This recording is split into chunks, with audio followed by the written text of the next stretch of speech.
Italy పర్యటన ముగించుకున్న భారత ప్రధాని నరేంద్ర మోదీ తిరిగి ఢిల్లీ చేరుకున్నారు. ఇటలీలో G7 దేశాల అవుట్ రీచ్ సదస్సుకు హాజరైన మోదీ వివిధ దేశాధినేతలతో సమావేశమయ్యారు. వారితో ద్వైపాక్షిక చర్చలు జరిపారు. మొత్తం మీద మోదీ ఇటలీ పర్యటన విజయవంతమైందనే చెప్పాలి. విజయవాడ గన్నవరం ఎయిర్పోర్ట్ నుంచి దేశ ఆర్థిక రాజధాని ముంబైకి డైరెక్ట్ విమాన సర్వీసులు నడవనున్నాయి. ఈ మేరకు ఎయిర్ ఇండియా తాజాగా ప్రకటన విడుదల చేసింది. విజయవాడ ముంబై మధ్య డైలీ విమాన సర్వీసులు నడపనున్నట్టు ప్రకటించింది. ఇక ఈ సర్వీస్ వెనుక మచిలీపట్నం బాలశౌరి చొరవ కారణమని సమాచారం. ఒక రాష్ట్ర నాయకుడు లేదా ముఖ్యమంత్రి అంటే ఆ రాష్ట్ర ఆత్మ గౌరవానికి ప్రతీక అని, అలాంటి వ్యక్తి ప్రధాని నరేంద్ర మోదీ పాదాలను తాకి బీహార్ అవమానపడేలా చేశారని ప్రముఖ రాజకీయ పండితుడు ప్రశాంత్ కిషోర్ అన్నారు. బీహార్లోని భాగల్పూర్లో ఆయన మాట్లాడుతూ గత వారం ఎన్డీఏ సమావేశంలో మోదీ పాదాలను నితీష్ కుమార్ తాకడం సరికాదన్నారు.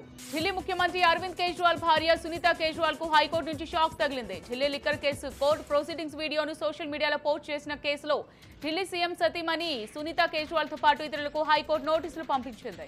ప్రధానమంత్రి నరేంద్ర మోదీ ఒక రోజు పర్యటన నిమిత్తం ఈ నెల 20న చెన్నైకి విచ్చేయనున్నారు. ప్రధానిగా మూడోసారి పదవి బాధ్యతలు చేపట్టిన తర్వాత తొలిసారిగా ఆయన నగరానికి విచ్చేయనుండటంతో స్థానిక బీజేపీ శ్రేణులు ఆయనకు ఘన స్వాగతం పలికేందుకు సిద్ధమవుతున్నారు.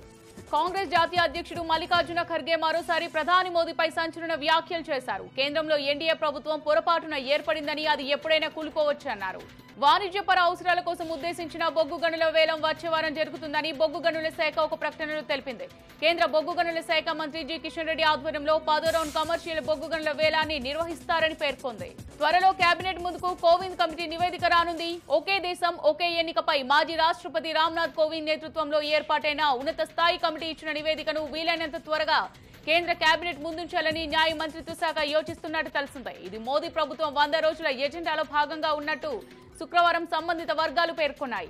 మిత్రపక్షాల నుంచి వచ్చిన ఒత్తిళ్ల నేపథ్యంలో అగ్నిపథ్లోని లోపాలను సరిదిద్దడానికి కేంద్ర ప్రభుత్వం సుముఖత వ్యక్తం చేసింది. ఈ పథకాన్ని సమీక్షించడానికి అగ్నివీర్లకు మరింత లాభం చేకూర్చే అంశాలపై చర్చించేందుకు 10 మంత్రిత్వ శాఖల కార్యదర్శులతో ఒక కమిటీని ఏర్పాటు చేసినట్టు తెలిసింది. ఈ బృందం ఈ స్కీమ్ ను మరింత ఆకర్షణీయంగా మార్చడానికి అవసరమైన సిఫారసులు చేయనుంది.